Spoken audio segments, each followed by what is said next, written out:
Caleb, I feel like we need to do a princess voice off. Yeah. I've got a better princess voice than you. What do you think about that? I have a better princess voice than you. What do you think about that? You can go higher. Oh my goodness, you're ridiculous. I have the best princess voice. Just listen to it. Come on. Please, calm down, sir. Hey, you calm down. I'm very calm. I am super calm. You're the one who's not being calm. So calm right now. Listen to my voice. It's not getting higher. It's staying at the same pitch. Yeah, you're totally right on that. I gotta stop starting all my videos with arguing, but it is what That's what we like. Hey guys, it's me, Princess Samantha. I'm joined here with Bryan and Lauren, and we're gonna talk about episode 8. It's gonna be awesome. Let's start from the beginning. I want to get some history about your experience building together with Lego, because obviously that sibling bond is something that's very near and dear to my heart too. Yeah, so Lauren and I, as siblings, have a long history with Lego just in a general sense. Yeah. Like, we have been going to Legoland since we were tiny. Like Bryan went on the opening I day. went to Legoland, California, and it's pre-opening, before the park even opened. We were like beta testers for the Legoland park. So we've been there since the beginning. Yeah. And then, when Lauren was born, it was just a family thing. So like a lot of bonding with the whole family at Legoland. And we grew up playing the Lego video games all the time together. Which was the favorite? I gotta know. Favorite?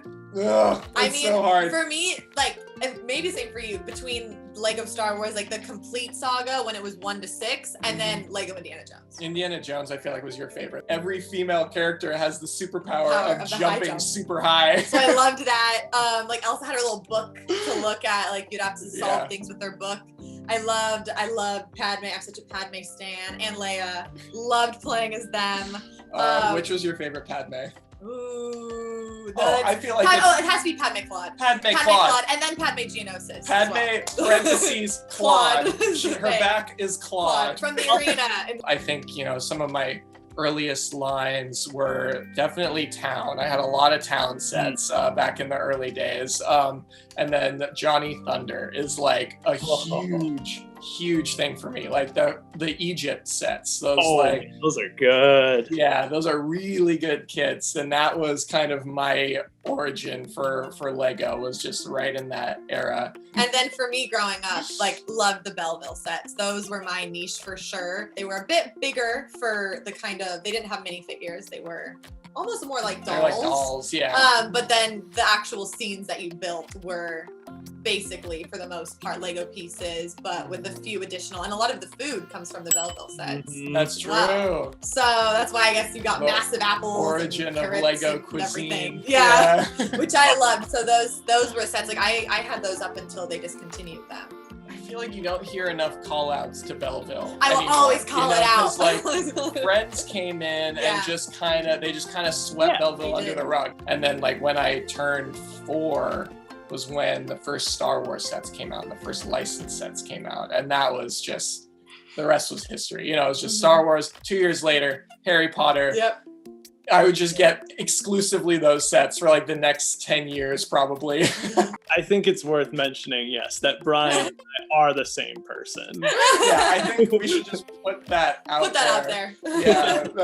You guys are very, very similar for sure. Basically, when we were on Lego Masters, we could just run through every single Harry Potter kit that either of us have owned, or Lord of the Rings, and we were just like talking about this all the time.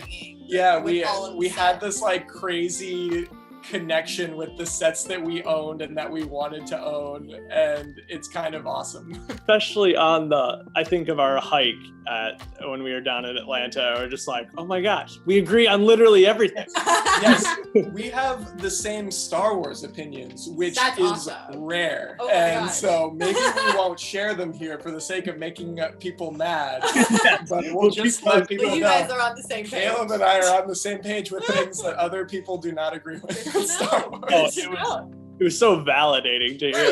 I felt the same. What we should talk about is Lego Masters, because that was a TV show that we were all on. It was. Yes. It was. Tell all of us about your Lego Masters experience. Did you ever see yourselves getting on the show? You guys applied, if I'm not mistaken. Yeah. And I think like Michelle and Natalie applied. Like, yeah, right. And got At on, least that right? we know of. That we yeah, know we, of. Yeah. I think, Lego Masters gets people in all kinds of different ways, whether it's finding people at conventions or scouting or reaching out on social media or Flickr or something. We just cold applied. Yeah. Film the video. Threw in a few photos of me wearing Lego costumes for Halloween. We were just like, all right, call it a day. Yeah. Cool. We'll never hear back. Exactly. And I remember telling Christian, being like, Brian and I applied. And he's like, well, don't get your hopes up. Like, you never know. And I'm like, you're right. It's super low odds. Like, it's not going to happen. Maybe 2 days later, we got a call and Brian's like, let's go. Call from casting. And I was like, what? Like, what is happening? I want to give a shout out to the season 1 people because I was so inspired by that, following them on social media and feeling like I had found these like kindred spirits in the world. It was just such a hobby where like we built something and our audience was our parents. We'd just be like, here's a thing, and it was like, so then that has changed obviously very rapidly into something totally new. And that was just another level of awesome because now, like with season 1, it was like I was just looking at these people from afar, builders, and then when we were on Lego Masters, it's kind of my first time meeting other real life builders who are really good at this and know the same lingo. And so when I'm talking to you about these like Harry Potter sets or like these Mars mission sets, and like going all the way back to like the oldest lines. That was like crazy for me because I'm like, especially your first interactions with someone new. Yeah, for people who can speak that language, that for me was just so special, and I'm really excited to just like keep having those conversations with people. So like I can tell you, like I've had those conversations, for years now, and it never gets old. So what was your favorite episode? What was your favorite challenge? This is tough. Yeah. Love our story for the first one, which sadly got cut from the show. I think we should talk about that. So we can talk about that story. We were stoked about that build because that was so many firsts. It was our first time building something that big ever. Like first time having access to that many parts. First time building something together that huge. That was huge. We've never built on a scale talking like that with Will, before. working with cameras. Like we were just surprised that we put out like a finished product in general, and honestly we were really happy with what we were able to put forward in that build. And we had this story. It was all about our parents and them reading us bedtime stories as kids. There's a little minifig scene of our mom reading us a bedtime story, and then that story is coming to life out of the book. So much respect for the Brickmasters, and we really liked their guidance for our storytelling and helping guide our builds. They truly do want to help everyone. They do want to help. And so for this first one, when Jamie came around, we had told him our story about, as you see in the episode, the princess, her hair is being pulled by the prince. And Jamie was like, you should give the prince some sort of threat, like some reason why he has to clamber up onto her hair. And so we ended up adding all these like spiky brambles along the base. It's almost like blending like some Sleeping Beauty-esque, spiky. Rapunzel-y sort of like he doesn't want, he has that face because he doesn't want to fall into the brambles. So he's pulling on her hair to get up. And we added that story element in there, and we thought that was a nice touch. And then Jamie was like, Jamie loves Technic and loves the mechanisms of everything. And he was telling us the whole time, that prince figure is too heavy. That is not gonna work. And I was like, just wait. And so he was shocked. Like he said, he's like, I don't know how you did I that don't in the know. judging. So there's a lot of awesome stuff. I'm sadly like, got cut, I too don't know, but like. It was awesome. Like so proud of that one. Love that one so much. Of course we have to love our frog and little ladybug, and that whole story got in there. And then I love the hat. Loved Lauren walking that runway. Like totally underrated. I thought you were top 2 with that one. Thank you. That's nice. Like we loved that one. And that was a hard build. Because it's like we just don't have any control aspect for this season. So that was a while. But it's true, like how to build a puppet and then perform and remember lines.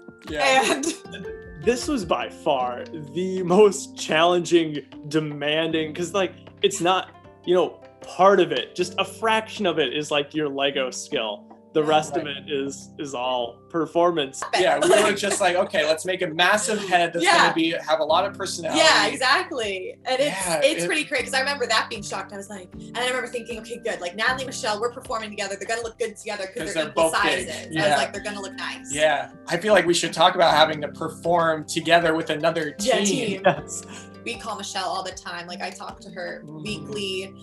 We text Natalie. Like we had like a cute little group chat, which Will loved. Like we told Will because we teamed up. That was in episode 8. In episode 8, and we were like, they're like, so he goes, are you guys friends outside of this? And we're like, we actually have a group chat like with the 4 of us, which was a newer thing. Yeah. But we were getting really close because I remember we made a group chat like, are you guys gonna go on the hike? Should we go on the hike? And then he was like, oh my God, I love that. You thought that was so sweet. So sweet that we were actually friends. We're like, yeah, we're all friends, all of us. Yeah. So it was like pretty quickly, I think Natalie like looked over at us and was like, hey Bryan, Lauren, do you guys want to go to prom with us? And so we were like, yeah. so that was a pretty quick thing where it's like pretty much as soon as the challenge started, we just like became partners with them. And so it just kind of went from there. And then that kind of changed the dynamic of the build because then you're having to think about what they're building and how that's going to work with what you're building. And I remember, I mean, in particular, you guys and Mark and Steven like really coordinated like your builds, it felt like, so that they felt like they were in the same, like a princess and a dragon worked so well together. I was gonna say your voice cracked me up so much, and it reminded me of Gingy from Shrek. Lauren and I both looked at each other. We were like, Gingy. My name is Princess Samantha. You know, something about me being too into myself. Blah, blah, blah. Yeah. I know for us, the judges were asking us who was going to voice ours. And at that point, we hadn't decided. And they had us do some English accent sort of stuff, which made me so embarrassed because my boyfriend is English. I'm like, your family sees this. They're going to be so embarrassed over me because I already know mine isn't great. And then, of course, Amy's Scottish, so she's going to know an English accent. I didn't think about that. Like, I didn't think about that.